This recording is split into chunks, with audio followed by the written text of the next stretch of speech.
Hey, can you guys see me and hear me?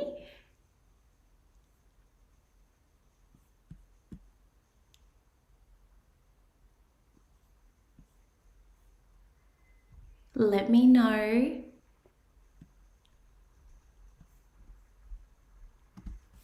I have not done one of these live streams in so long. Hi, thanks everyone for being here. This is so exciting. Hey Amelia, hey Annabelle, hey Damien. Thanks so much for being here. Wow, you guys have answered or asked quite a number of questions already. This is awesome. This is so cool. Okay. How are you guys? Wow. Like I said, it's been a very long time since I've done a live stream. It's been like 2 years, I would say. But I thought, it's been a bit of a crazy year and everyone's been learning online and from home, so why not do a live stream? Hey Nicholas, hey Sarah, and hey another Sarah, hey Rachel. Thanks so much for being here. So we're going to go through a few different questions and answers today. Hey Keanu, I'm good. I'm really glad that it's sunny today because, yeah, man. Have you noticed that since we've been able to go out, it's just been raining every single weekend? Terrible. I don't understand why, but I hope to head out afterwards. But firstly, I want to help you guys to make sure that you're feeling prepped and settled in time for your exam on Tuesday. If you are not in year 12 and you're in a different year level and you're just here to learn a little bit, get a sense of what it's going to be like for the next year, kudos for you for being here. So I've actually asked a number of questions on Instagram. Asked one question on Instagram. I had a few questions come in. So I'll make sure that I'll answer some of these people's questions because I think that a lot of them will sort of overlap with the questions that you guys are asking. And then I'll ask a few of the questions in the live chat. But my goal today, to be perfectly honest with you, is to not stress you out any more than you may be stressed out. I think, you've only got today and tomorrow before your exam. So it's really just a matter of consolidating the information that you know and setting yourself up so that you are in the best mindset as possible for Tuesday, because at this point, that's really all you can do. I am not about the cramming life, so I'm not going to be giving any advice that relates to, how do I read my entire text and be prepared within like a day or two, because, dude, it's your fault if that's where you're at, okay? Let's be honest. Sorry, just giving the real talk here, giving the real shade. So let's talk about a few of these questions. First question comes from Pearl, and she asks, what are common mistakes we should avoid when writing a language analysis essay? So again, like what I want to do today is not give you advice that's completely going to turn over what you've been working towards the entire year and sort of like what you've set yourself up to do for your exam. So take my advice with a grain of salt. If it doesn't resonate with you, or if you feel like it's completely different from what you understand, that's totally fine. Don't take it on board. But generally my advice is sort of around the board applicable for anyone. So hopefully you can be able to take up these tips. So common mistakes you should avoid. I think the biggest thing I would just want you to do if you are a follower of LSG is basically to ensure that with every analysis that you write about, so with every language technique or argument or any pointers, is that you ensure that it's specific to this particular article. So I was having a chat with one of my students, and we were talking about, say, inclusive language. And inclusive language is one of those techniques where you could say this exact same thing no matter what type of article you get. Essentially, at the end of the day, inclusive language makes you feel involved, gives you a sense of responsibility, and therefore you're more likely to, join in with the writer's cause. Let's just say something along those lines. But notice how with this sort of statement, it's kind of generic. You could say it for any article. So why is it special? Why are you writing this for this particular article that you've got in front of you? So you really want to think about, what is the author's contention? What is the author trying to say? And how could I wrap this inclusive language up in a way that demonstrates that I understand it's only an analysis for this particular article? Does that make sense? Let me know in the comments, in the live chat, if it doesn't, and I can go into a little bit more detail. But if I'm thinking off the top of my head, an example would be, let's say if somebody who is somebody that wants you to buy plants from their plant store, yeah? Potentially an inclusive language is something along the lines of more so, you should ensure that you take care of these plants because it's beneficial for your well-being. And just like with that slight tweak, then as a reader, I might be like, I feel a sense of, I can see that this author is making me feel included because she has my mindset and my well-being in her best interest as well. So it's my best interest as well. I'm sorry. I hope that makes sense.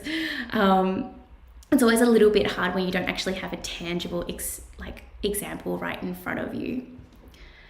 Okay, let's move on. You guys seem to not have any questions about that, so it should be pretty obvious. How to choose meaningful quotes. Okay, so I think quotes are meaningful if you make them meaningful. What this means is don't just use quotes that everybody else is using. Don't just use quotes that you find your teacher's been using, your friends have been using, you find in study guides, you find online everywhere. Find the quotes that kind of speak out to you, and that will be what's meaningful. It is as simple as that. If you have something that you want to say about this quote, then that is good enough. And I think that's something that's really important to remember when it comes to English. A lot of people are not confident with their own opinion and their own interpretation of the text, but you need to be, and that's what's going to help you stand out. The next question is from Liv, and I promise I'll get to your live questions in just a second. How do you grab the assessor's attention in an introduction? This is a really good question, and I feel like the way to do that is to basically what I said before, which is to ensure that you have your own opinion and interpretation in the introduction. So the essays that stand out most to me are the students who are not afraid to say something that's unusual and to say something that not everyone else is going to say. So if you get an essay topic and it's a do you agree, a lot of people just tend to sit on the fence because they feel like it's a safe bet. And I've done a video before actually about how to stay on the fence, which is the yes, no, but strategy. So feel free to search that on my channel. But if you're somebody who, has a stronger opinion and you don't agree entirely with this essay topic and you want to spend more time disagreeing with it, then please do that, because I promise you, your examiner is going to be reading thousands of essays that are just kind of saying the same thing. Everyone's just sitting on the fence. If you are truly sitting on the fence and that's what you believe, cool, go for it, because it's highly likely that your opinion will come through your writing and it will come through in a powerful way. But if you're just sitting on the fence because you think that's the right thing to do, then your essay will highly be lukewarm as well. How are the tips so far? Let me know. Feel free to give me a few pieces of feedback. What I've also done is in the description box below, I've included a whole bunch of resources for you guys, for you to have a look through. Some of them we'll be talking about today, so I'll be directing you to the resources, but I've also dropped down essay topics for text response and essay topics for comparative as well, which if you're part of our mailing list, then you would have already seen these before, but if not, or if you just are looking for more information and more essay topics, then feel free to use them. I think at this point in time, it's, this is what I tell my students. You don't need to be, hammering hard in your last couple of days.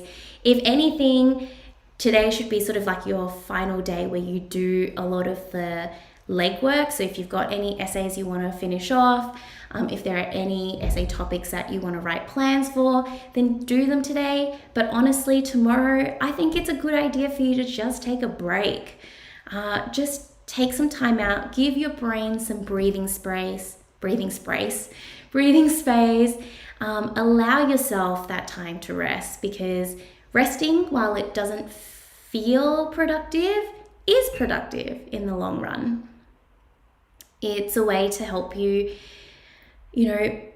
be able to come into your exam with the best sleep that you've got, hopefully, good food in you, you've had a break from the actual essay writing and the sort of really micro view of your work, so that you kind of be able to give yourself a chance to step away and come to the exam with an entirely fresh mind, as opposed to, say, if you're writing on essay topics right up until the last minute, you might just find that you end up writing an essay that really responds to an essay topic that you wrote up 2 hours ago, rather than coming at it with a fresh mindset.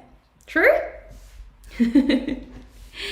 Okay, cool. Thanks guys for letting me know I'm doing great. Appreciate it.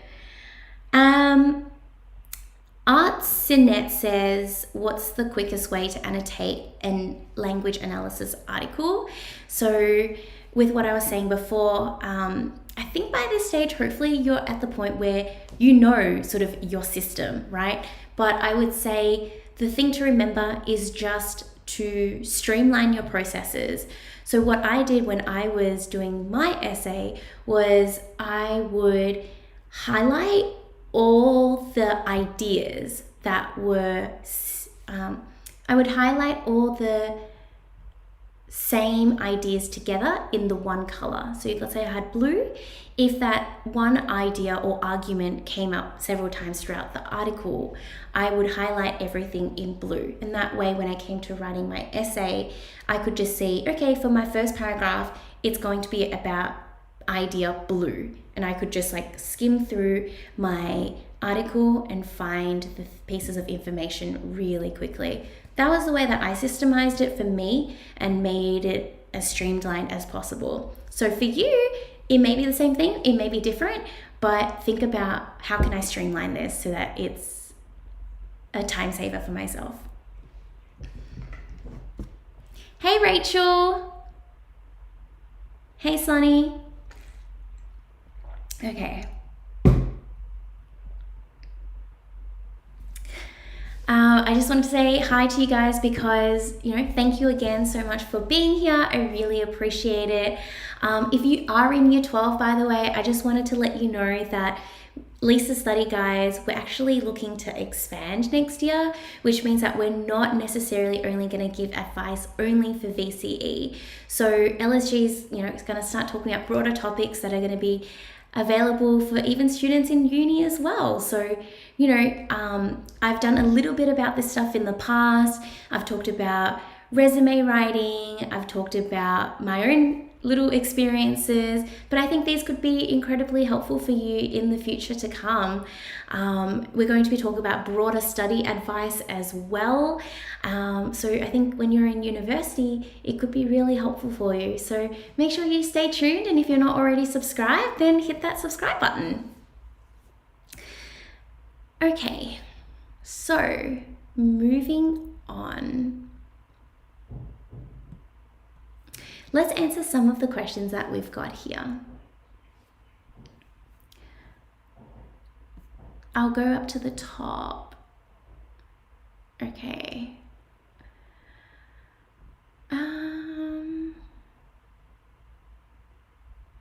So I'm going to try and power through a few of these. Sarah asked, what are really strong words to include in comparative essays? Look, I think at the end of the day, words are only words. There are no such thing as stronger words or lesser value words.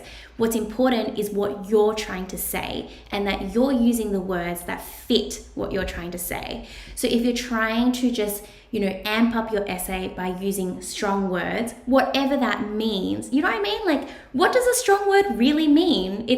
It's not tangible. It's not something that someone could be like, here are like 10 of the strongest words you can use, pack them in your essays, and therefore you're going to do well. It doesn't make sense, right? So think more so about what words are going to highlight what you're saying in the best way possible. You're trying to write for an examiner. You're trying to show them your ideas.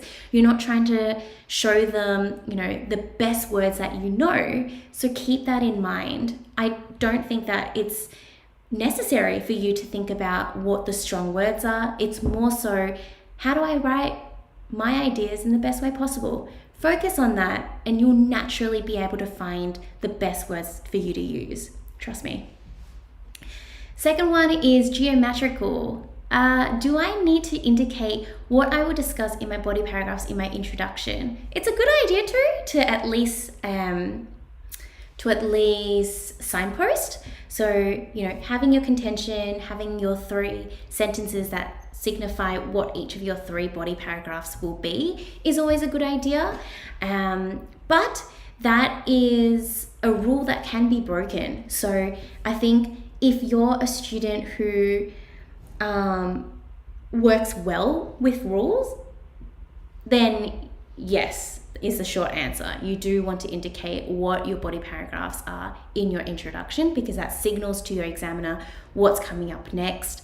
Though I will just kind of say it out there, and this is more so for the students who are very skilled at English, you will find that they will break the rules sometimes. You know who you are if you're already doing that, so I guess I won't go into too much detail there.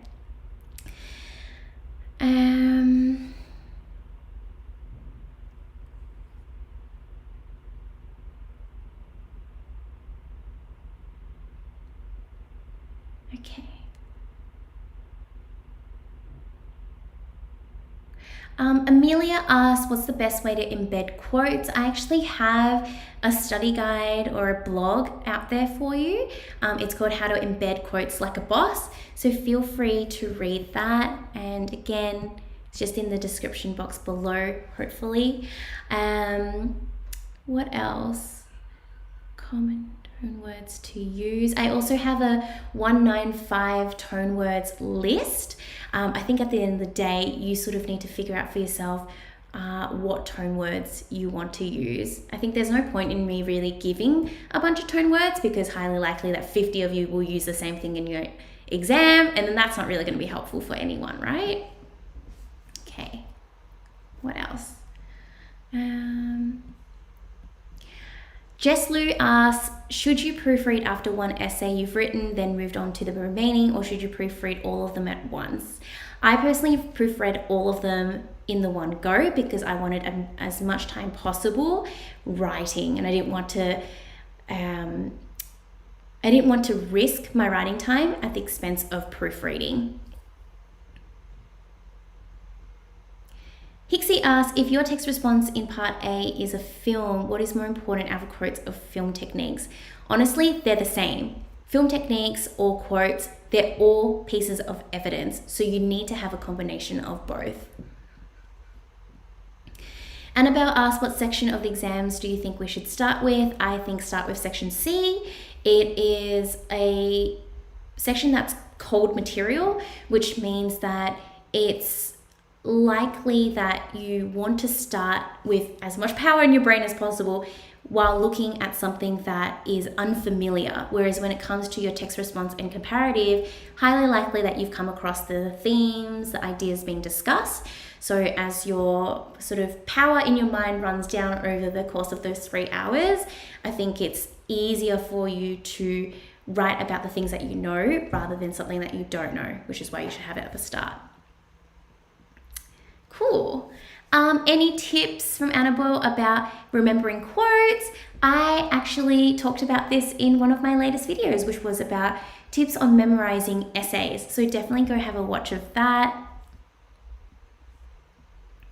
Andy asks, how do I not panic? I think that's a really, really good question. I think panicking is okay to some extent. It's sort of natural, and it's important for you to know that it is totally okay for you to feel a little bit jittery, nervous, or stressed. But when it gets to a point where it's detrimental for you, that's when you know that it's not okay.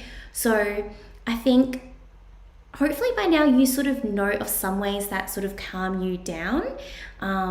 For me, this is very personal for every person, but I know that going out for walks, going outside to enjoy the sun, doing a little bit of meditation and yoga really helps. That may totally not be your thing. It might be watching a little bit of Netflix. It might be, chatting with your family. But it's important to reassure yourself that you know as much as you know at this current point in time. When you walk into your exam, you are the smartest in English you have ever been. You know as much as you will ever know, right? So think of that and take that in with a little bit of reassurance. You've done the legwork and you're here now, and you can only put in your best effort. And I think that's the kindest you can be to yourself. Hey Charlotte, thank you so much. She says, thanks for your videos throughout the year. They've really helped me. I really appreciate it whenever anyone tells me that the videos have helped them. I feel often quite isolated actually running Lisa's Study Guides, because often I'm behind the computer, I'm talking to you guys through videos, through blog posts, through my mailing list. So honestly guys, you don't know how much it means to me that you guys say this kind of stuff for me. So it really, really boosts my morale. So I'm really appreciative of it. In fact, if you did want to leave a review, I would absolutely love it if you did. If you think that I've helped you in any way throughout this year, it would mean so much to me if you left a review either on Google or Facebook.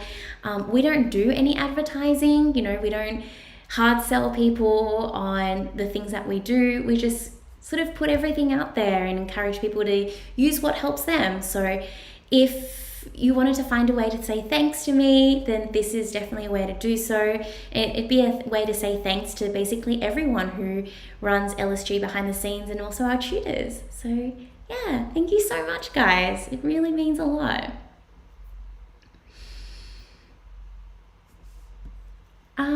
Okay. Sam asked, do you know how long this live stream goes for? To be honest, the reason why I didn't say anything about it was because I wasn't sure how long it would go for. I was just gonna be here and answer as many questions as I could. And then, yeah, so it's already been 25 minutes. I'm still feeling strong and feel like you guys still got a lot of questions. So happy to continue answering them for you.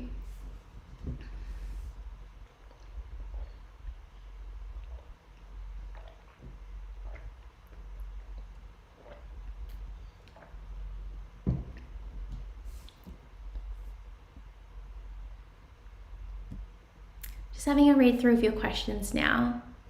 I think there are starting to be some overlapping questions, so I won't necessarily answer all of them.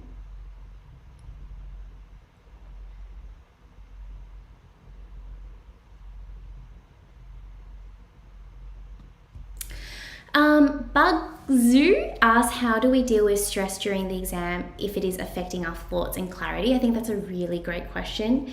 Firstly, take a breather. Just take a step back. You can't step back, okay? Sit back, take a breather, and just know that you know your stuff, right? So whenever people mind blank or they struggle to come up with ideas, I always reinforce that you know your stuff. Just think about what's in front of you and start building the connections from there. So let's say, for example, you get an essay topic and you look at it and you mind blank, or you feel like you're not accessing your thoughts with as much clarity as you could.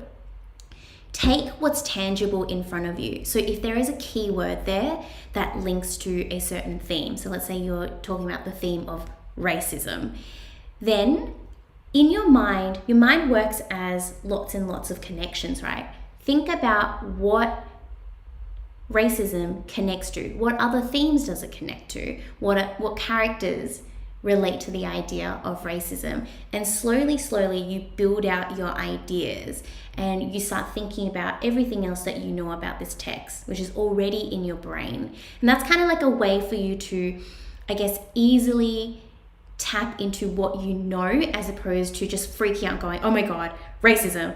Where do I go with this? And then stressing out that, oh my goodness, I can't think of anything. You're instead taking that breather and building the connections with what you already know. I think that's a really cool tip, honestly. It's kind of something that I've been teaching my students throughout this year, and I feel like it's really, really helped. So, yeah. Thanks, Olivia, for subscribing. I really appreciate it. That's awesome. So if you guys don't know, again, it's because LSG is looking to expand into broader topics, talking about more stuff that's like study related for anybody, including university, but also just, like life stuff. If anything, actually, I'd actually recommend you guys have a check out of my personal channel, which I recently started up again.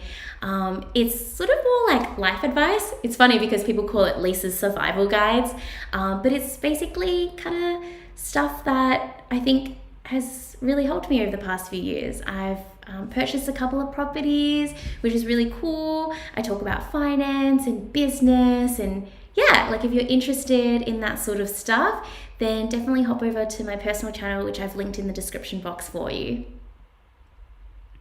Okay, let's have a talk about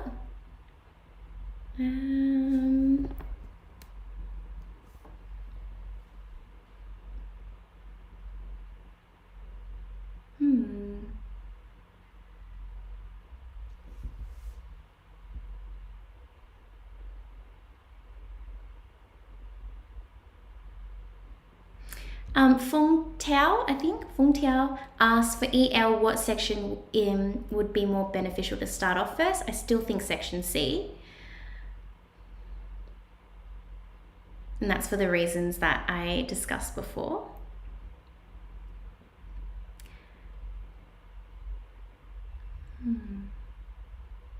Thanks, Rachel, for subscribing. That's so kind of you. Thanks, Tech, for the kind words.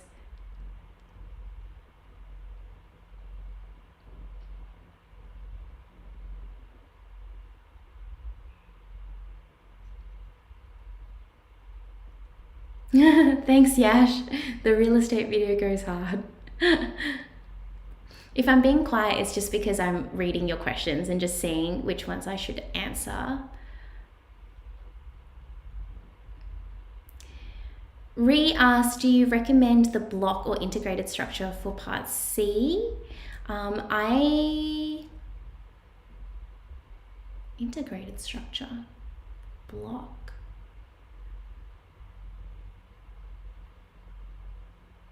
I've always recommended integrated, but I think if you're somebody who is more comfortable writing block, then you should write block. Like, at the end of the day, people can tell you different pieces of advice, like you should do this, you should do that. But honestly, if you're a student who just really struggles with integrated, just don't do it. Like if that is what you're trying to do at the expense of how you're able to write, and you just end up writing something that just really doesn't work, then don't do it.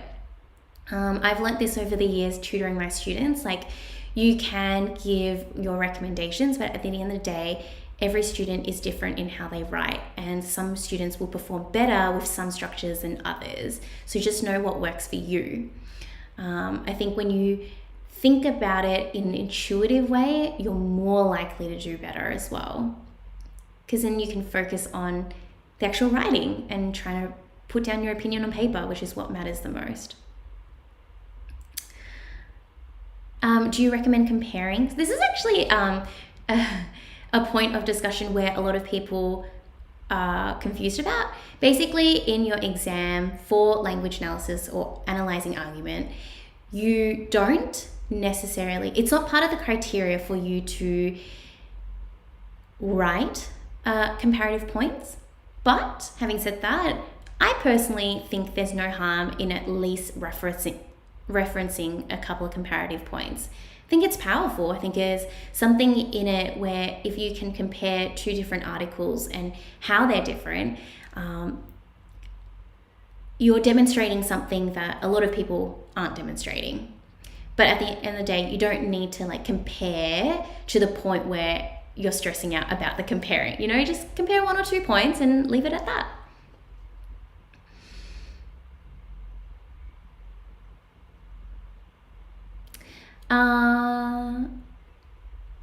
If you're asking questions about like your marks and you got this mark and whether or not you'll get this study score, I'm not going to answer those questions because I just don't think they're helpful. Like, don't spend your time on that stuff. You're not going to know until you know. So if that's the case, like, you could spend your time and energy on better things, and that's writing your essays, preparing for them, memorizing quotes.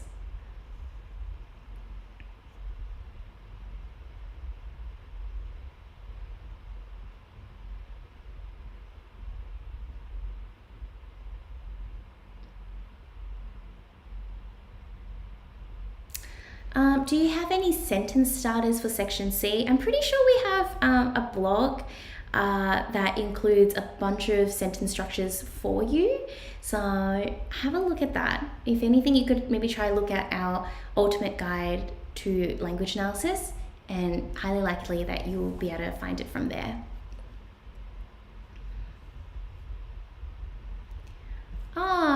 Pranav says, really found your video on note making super helpful. Thank you. I'm really glad. That's the sort of stuff that we're sort of trying to move towards now, so that students of, you know, any age in high school or in uni can find them helpful.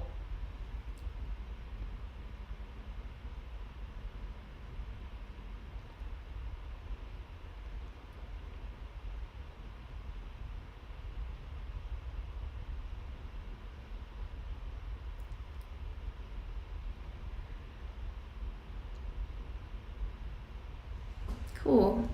Oh, you guys have so many questions. This is funny. There's more and more coming in. How many practice essays do you think is good? I don't think a certain number is helpful. I think you need to intuitively figure out for yourself what amount works for you. Somebody might write 50 essays and that's what makes them feel comfortable. Somebody might write 10. And that is totally okay, so long as you figure out what's right for you. So you'll notice, like, with my piece of advice, I don't like to give absolute answers when it comes to things that is very personalized. You know, like, somebody might need to memorize 50 quotes before they feel comfortable and satisfied with their knowledge, but somebody else might only memorize 15 and they feel fine. And I think in both cases, how could you say that that person is wrong? You know?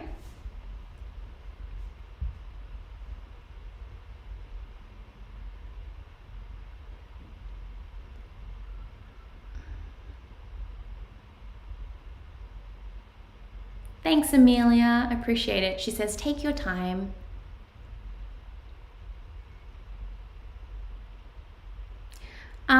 A few people are asking very like text-specific questions, like Manya's asking, how do we do better in comparative for Ransom the Queen? I won't be able to give like very specific text-based answers just because I want this live stream to be accessible to everyone. But at the end of the day, you all need to remember that it all comes down to your interpretation of the text, your ideas, and how you back up those ideas. So I think a question like, how do you do better for this particular text? It's so broad, you know, I can't just give you one thing, one magic tool, one like magic wand sweep that's gonna make you better. I think at the end of the day, when it comes to English, and this is for all English subjects and for across any year level, at the end of the day, it all comes down to your interpretation and what you think of the text. This is what English is building you up to do.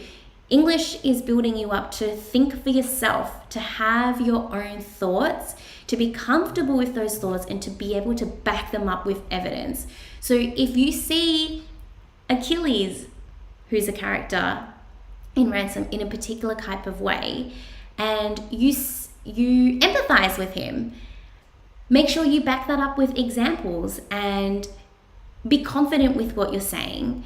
I think when people don't develop their own opinion, that's sort of when your essays don't really stand out. They're kind of more generic, if anything.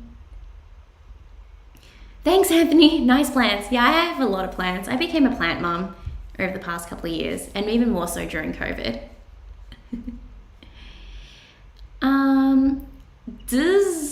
Dizan says, is it American channel or do you do GCSEs too? We're eventually going to do a few of those, so make sure you subscribe because there will be more advice coming soon.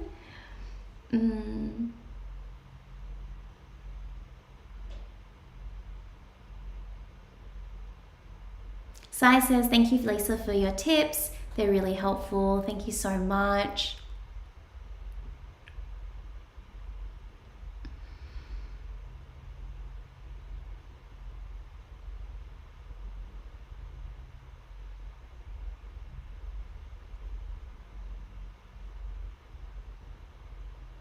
Oh, I like this question. Tay asks, what if they give us an essay topic where we don't know who said the quote? So if that happens, that is okay. You don't need to know with absolute certainty who said the quote, but you can decipher other things. So for example, maybe around where the quote was said, or potentially, even if not that, you at least kind of get a gauge of what themes the quote usually will relate with. So just, even if you connect it with a theme, I think that's enough for you to sort of branch off and to be able to speak about whatever it is in your essay. Yeah, it's hard to without giving me a specific example. I completely understand that, but I'm hoping to reassure you that you don't need to know who says it. You don't even need to know exactly when it's said, as long as you get a general gist of what is being said and what it means and how it's relevant for the quote. And make sure that you include the quote in your essay somewhere, okay? So don't just like include it in your introduction or your conclusion. That's a cop-out way. Make sure you actually analyze it in your body paragraph. And I talk about this in my 5 different types of essay topics video, or in my How to Write a Killer Text Response study guide. A few of you have still been purchasing my study guides, like even now, really close up to the exams, which I really appreciate. Thank you so much. But if you have the question, and I've had a few people ask this, like, when do we actually get the study guides?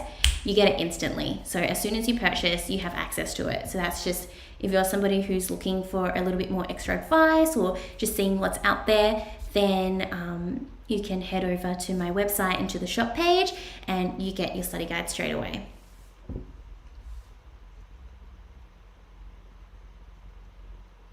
Okay, I'll probably stay on for another like 10 minutes or so, and then we'll probably wrap it up for the day. So no problems, Tay. So happy to answer your questions. Again, if you're new here, I just wanted to point out a couple of things. LSG is going to be talking about broader topics in the future, because I know that whenever Year 12s come and go. Like, that's it with Lisa Study Guides. You know, you don't connect with us anymore, but we're looking to expand our topics when it comes to this YouTube channel and what we're offering on our mailing list. So make sure you subscribe, keep in touch with me. I'd love that to be the case. The other thing is that if you found any of this advice helpful today, or even just throughout the year, if you found any of the things that we produce valuable for you, I'd love for you to leave a review for us. It just means so much to know that what we're doing is impacting you guys. And it's kind of hard to know sometimes when I guess a lot of our materials are online. So really appreciate it. And the last thing there to say is that I've also got a personal channel as well. So if you wanted to kind of find out more about my life advice that I give, I talk about business, productivity, mindfulness, books that I've been reading, then make sure you go ahead and do that. Okay. I really love this question. Alma asks, can most of our English prep be mind maps and planning? 100%. I think especially at this point in time, I don't know if you really need to write that many more essays. I know I certainly wouldn't. I'd just be doing mind maps, looking at essay topics that I haven't looked at before, and then just planning those out and making sure that I'm comfortable with them. So again, if you don't know, I've got in the description box a whole bunch of essay topics for you. And if you're looking for more essay topics, then you could always head over to my shop and purchase a study guide if you wanted to, because those always have essay topics in them as well. Plus sample A+ essays written by amazing people, people who've achieved 45 and above, sorry. Oh, Deacon asked how difficult has been your entrepreneurial journey. I love this question. Not related to VC, but it's been tough. I'm not gonna lie. It's owning your own business and running your own thing. It's really challenging. It's really rewarding, but it's also really tough because nobody kind of paves the way for you. You kind of have to pave your own way. But yeah, I talk about more of this stuff on my personal channel. So if you wanted to hop over there, feel free to.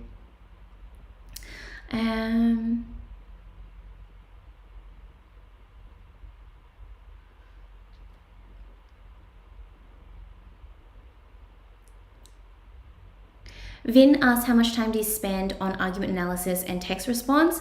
Average is, of course, 1 hour. But if you wanted to find out, I have a video where I talk about how I wrote 3 essays in 3 hours, and I break down the different times and basically how much I allocated to planning, how much I allocated to writing, and then how much I allocated to proofreading. So definitely have a check of that. Anthony asks, have you ever considered becoming a secondary school teacher or lecturer? I have not. I think that if I were to be a teacher at school, I'd be very limited in who I could help. I mean, look at this YouTube channel, for example. I have over 100 of you apparently watching. So with that in mind, I don't think I'd be able to do that in a classroom setting. And yeah, I'm looking to sort of grow LSG Australia-wide and maybe eventually globally. So a lot of plans in mind. Kanisha, I answered your question just before, so maybe rewind this live stream later.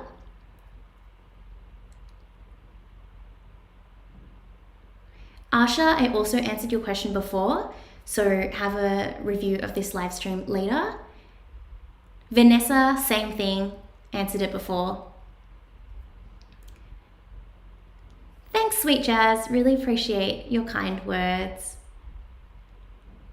Okay, I think Sam, I have a pharmacy degree. I'm no longer a pharmacist. Stephen, should we challenge our main contentions with an essay as a full body paragraph? I'm not 100% sure what you mean, but your main contention could challenge an essay topic, but you don't challenge your own contention because it's your contention, if that makes sense. Ming says, is it bad to remember parts of essays online, regurgitating them? I talk about this again in my tips on how to memorize your essay and sort of like the fallbacks and downsides of memorizing essays. So make sure you have a read of that.